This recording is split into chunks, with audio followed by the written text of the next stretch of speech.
Bonjour Éric-Emmanuel Schmitt. Bonjour. Soyez le bienvenu. Merci. Merci d'être là, de passer chez nous à l'occasion de votre visite dans notre région, puisque vous serez ce mercredi après-midi au Furet du Nord, rencontrer le public. Vous aimez ça, la rencontre avec le public? J'en ai besoin. Pourquoi? Parce que vous savez, la vie d'écrivain, c'est une vie de solitude. Oui, c'est vrai. Et en plus, moi, mes livres, ils sont complètement dirigés vers les autres. Enfin, je pense, j'écris pas pour moi, j'écris pour les. Et donc, ça me fait plaisir de rencontrer mes lecteurs, oui. Ça vous nourrit quelque part, les retours? Ça me nourrit humainement.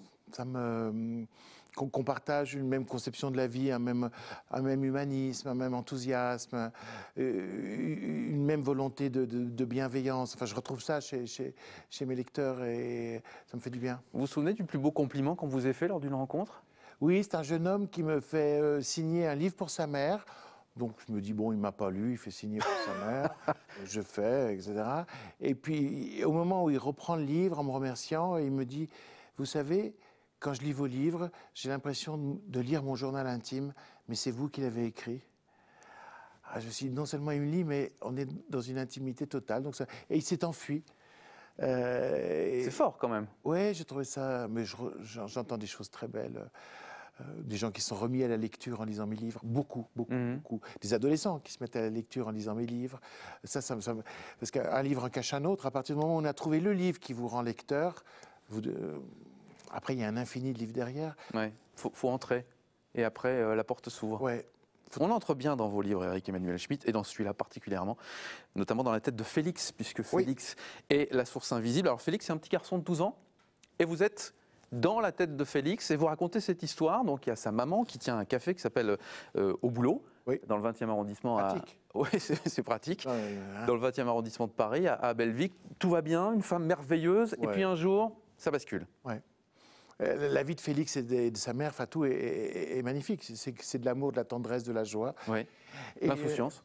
De l'insouciance. Il est un petit homme, il est tous les hommes pour sa mère, pense-t-il dans sa tête.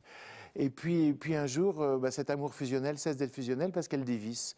Il y a un problème qui pourrait être négligé, négligeable, mais qui tout d'un coup la fait virer.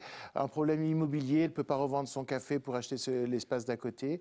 Et elle va d'abord être atteinte de calculite, c'est-à-dire elle se met à tout compter, parce qu'elle a l'impression que le monde lui échappe. Et puis après, elle est atteinte de javélite. Elle achète 25 litres de javel par jour et elle frotte tout. Elle frotte le monde pour nettoyer du mal qui lui fait ce monde. Et puis après, elle fait quelque chose qu'on ne peut pas raconter, ça serait... Non, il faut acheter votre livre. Et après, elle tombe vraiment en dépression. Et ce petit garçon est en face d'une mère merveilleuse qui tout d'un coup n'est plus qu'un zombie. Elle est comme envoûtée. Oui, elle est comme envoûtée. Il y a quelque chose qui s'est passé à l'intérieur d'elle-même. La dépression, c'est une maladie du chagrin, comme dit Félix. C'est-à-dire, il n'y a pas tellement plus de raisons que vous soyez triste que la veille, mais c'est la tristesse qui domine. Alors il va essayer de la soigner. Et c'est aussi un retour aux sources. Voilà. Parce que d'abord, il essaie de la soigner avec les choses traditionnelles. Il y a les marabouts. Les marabouts de Paris qui distribuent, vous savez, les petites feuilles à la sortie du métro. Avec spécialistes de Tours. L'être aimé, sortilège au lait, etc., etc. Et puis, en fait, il va y avoir une surprise. Quelqu'un de la famille, 2 personnes de la famille vont arriver, etc. Et la solution, c'est peut-être le retour aux origines, le retour au berceau, c'est-à-dire le retour au Sénégal, mettre Fatou là où elle est née pour la faire renaître.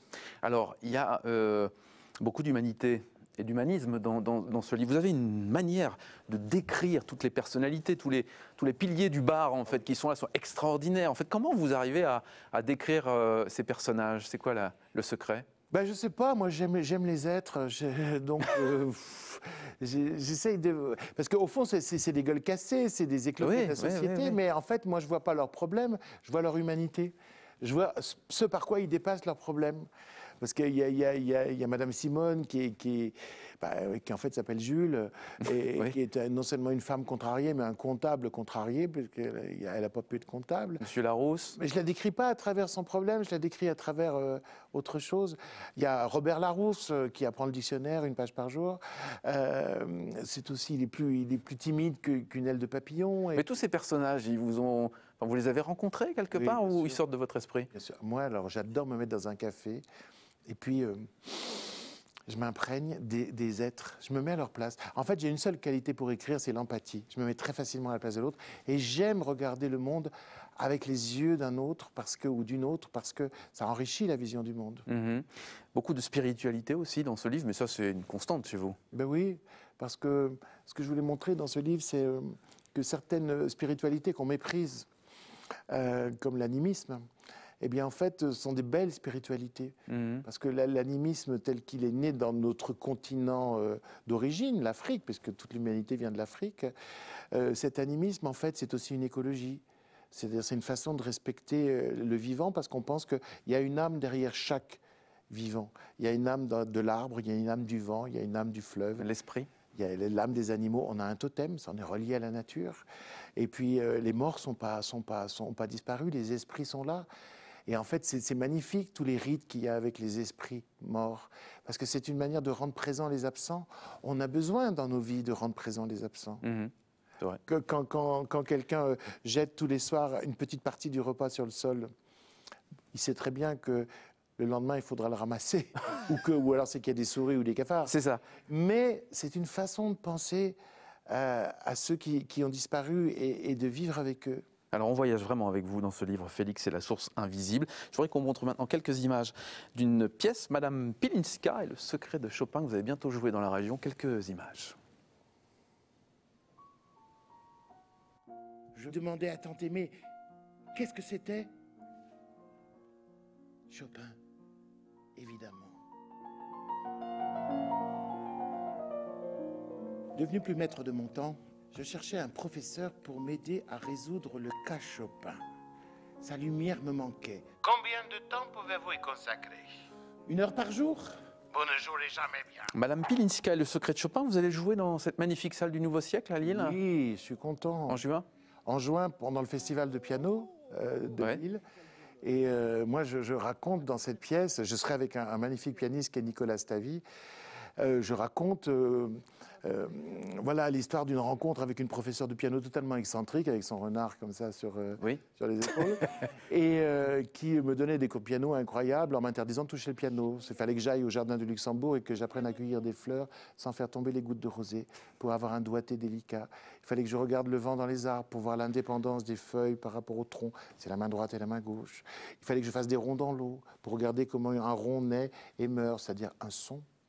C'était des leçons comiques et cosmiques. Alors on verra ça. La date? Le 16 juin. Le 16 juin. Vous reviendrez nous en parler? Avec plaisir. Bien sûr, puisqu'on prend autant de plaisir avec les livres d'Éric Emmanuel Schmitt qu'à le regarder sur scène où vous excellez. Un grand merci d'être venu jusqu'à nous. Je rappelle ce livre, Félix et la source invisible, chez Albin Michel.